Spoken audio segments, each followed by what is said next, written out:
Ang Miraculous Clothing, tol, ay para sa mga hustler, tol. Para sa mga hustler, para sa mga mahasil ng todo, para sa pamilya nila. Dati libo-libo lang, pero yan ay di sapat. May tsansa kang yumaman, bakit ba di ka naaatat? Ako'y nasasabik sa mga mangyayari pa. Papayaman pare. So, nag-iikot tayo ngayon at baka sakaling may makuha. Alright.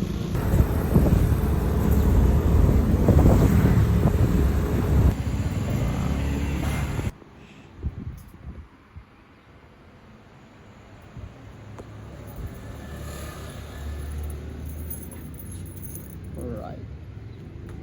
Sip mo na ya? Okay. Thank you. Thank you. Alright. Thank you.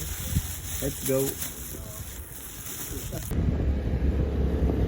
So yun, tol, maikwento lang, nakaraan may nakausap ako na mas bata sa akin na nasabi niya na bakit daw yung ibang mga bumibili ng Miraculous Clothing is mga kasing edad ko, may mga negosyo din, mga mas matatanda sa akin, may mga kotse.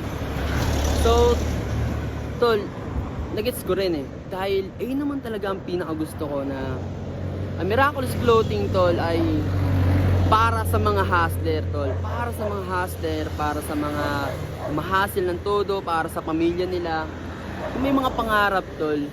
Diba? Pero lahat naman tayo may pangarap, diba? Pero ang point ko lang is yung target market ko is para sa mga hustler, para sa mga hustler, tol. Kaya nagigets ko din na yung ibang mga kabataan na hindi nila trip yung ibang design ng Miraculous, dahil gets ko rin naman dahil hindi sila ang target market ko. Dahil ang target market ko, tol, ay Miraculous para sa mga hustler. Yeah, ngayon alam mo na, tol, kung yung iba hindi nila mag-gets, dahil gets ko rin, diba? Dahil iba ang target market natin. Yeah.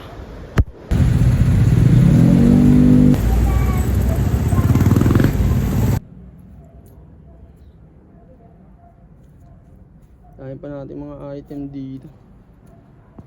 Tapos dito may nakasilip. Ano kaya yun? Kala mo, boss? Kala mo. Alright. Simon. Alright. Dito na lang po. Alright, thank you. Let's go.